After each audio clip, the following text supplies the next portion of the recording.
The same thing happens with men.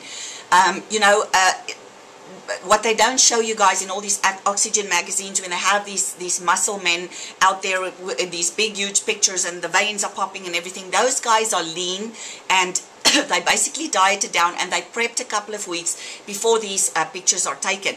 In their off season, they don't look like that, people. You have to know that's very important. Whether they're ectomorph, endomorph or mesomorph, they do not look like that in the off season. And they're also dehydrated. Like, you can't see that vascularity and everything when you're not dehydrated, when you have water under your skin and all of those things. They don't look like that in everyday life. It's a false advertisement, for which I don't think is right, because people out there look at these magazines and they go, why am I doing anything? I'll never look like that. Okay, so here's what happens to men, okay, when their body fat gets really low. Now, for bodybuilding, most men need to get their body fat down to about 3%. Now, 3% is your essential body fat. If you go lower than 3% body fat, basically your body starts shutting down, because you cannot be below 3% body fat. So that's the lowest body fat percentage men can have. So usually men can maintain a really lean physique at around 8% body fat, okay? So whenever they go below that, doesn't matter what body type you are, ectomorphic, endomorphic or mesomorphic, whenever you go below 8%, around 6%, 4%, the guy's procreation system kind of shuts down.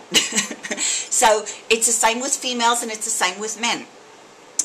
Whenever a man gets that lean, then their body reacts the same as though there is a starvation in the country. So they do not procreate, their bodies won't procreate, because your body is not created to procreate in a place where there is starvation. And basically, when your body fat is that low, your body reacts as though there is starvation. Now, why did I tell you guys all of this? Because what I'm trying to tell you is, having this body, this physique, that where you have the muscular look, the lean fitness body, is really not a natural thing. So it doesn't matter whether you're ectomorphic, endomorphic or mesomorphic. That is always a fight against your nature, okay? Because now I'm going to go into ectomorphic, endomorphic and mesomorphic again. The pros, I'm going to start with ectomorphic people. Ectomorphic people, because they're skinny, they always look nice in clothes because they're skinny, right?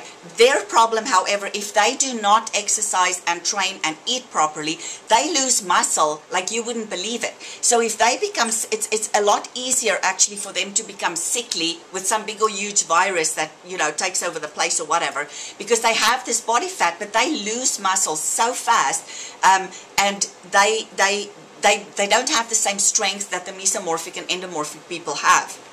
So ectomorphic people, women who are ectomorphs think they're just wonderful because they're basically models, right? There's the Kate Mosses and there's all these people that have these anorexic looks and all of those things. But basically, they're just as unhealthy as people that are overweight or endomorphic people, because they're skinny fat. I've told you guys about the skinny fat part of blah, blah, blah. So that's wonderful for girls. They look nice in clothes and they're skinny and everybody wants to look like them and all of those things. But they're not healthy. Because if they get sick and they get bedridden or something, after 3 months, those people will not be able to walk anymore because their muscles are just and gone it is, right? But they have a lot of fat. So with ectomorphic males, here comes the problem.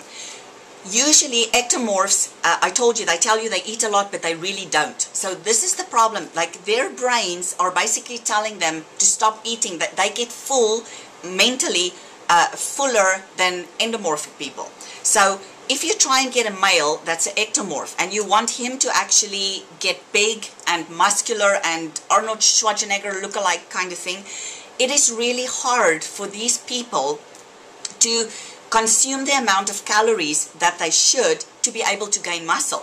So a lot of ectomorphic people get really frustrated. We know one of them, and we've had this person on a diet for a very long time, and then every single time he would eat and eat and eat, and then he's able to eat for maybe 3 or 4 weeks, and then he really gains muscle, because we make him eat about 800 calories more than maintenance muscle, maintenance calories, to be able to get the muscle, right?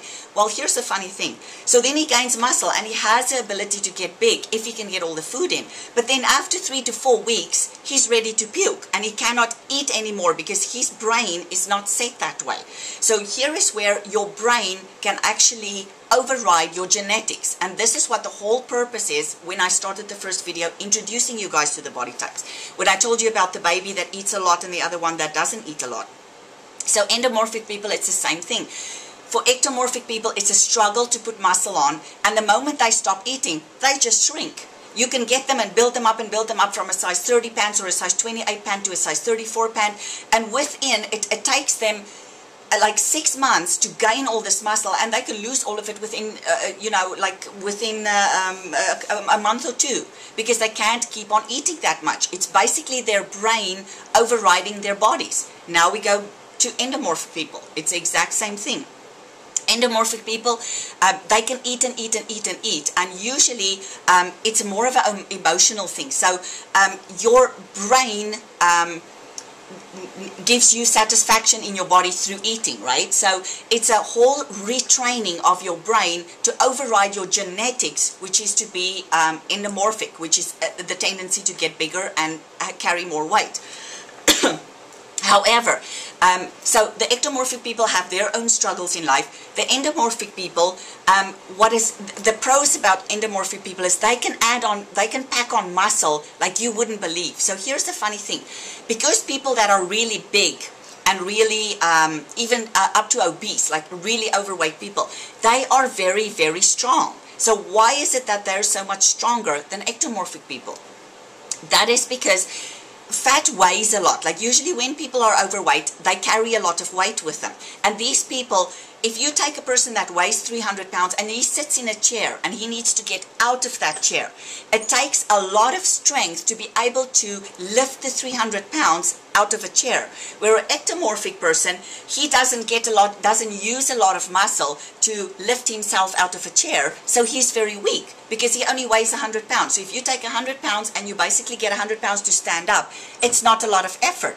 Endomorphic people, on the other hand, because they have all this weight, so they weigh 300 pounds and they have to pick themselves up from a chair, their muscles are a lot stronger than people who are ectomorphic. So here's the funny thing. When endomorphic people train, they are extremely strong, and because they are so strong, they lose fat a lot faster than, for instance, mesomorphic people, which are in the middle. 2 minutes left over. So endomorphic people, yes, you have a battle. Your battle is never usually putting on muscle, because you have a lot of muscle underneath the fat that you have, but your battle through life will be against nature, because you want to be lean and you want to get rid of fat, but you're not the only ones that fights against nature. Mesomorphic people have the same thing. Mesomorphic are basically in the middle, and they can go either way. In 90% of the cases, mesomorphic people are those freaks that just have muscles. They look at a gym and they get muscles. They get it very easy.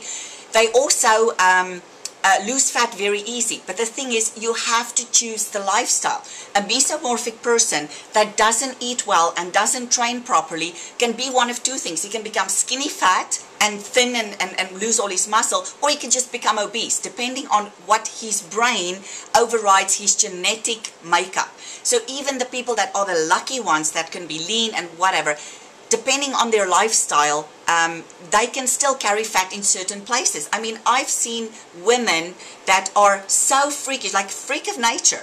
I've seen a girl that has never trained a day in her life. She's had 3 kids. Okay, she has the hugest butt you have ever seen in your life. I am pretty sure, I don't know, when she walks it looks like 2 cats fighting in a bag. It's like just like that. And I'm not meaning to be sarcastic, because here's the other part. You flip this girl around when she goes swimming, she has a 6-pack.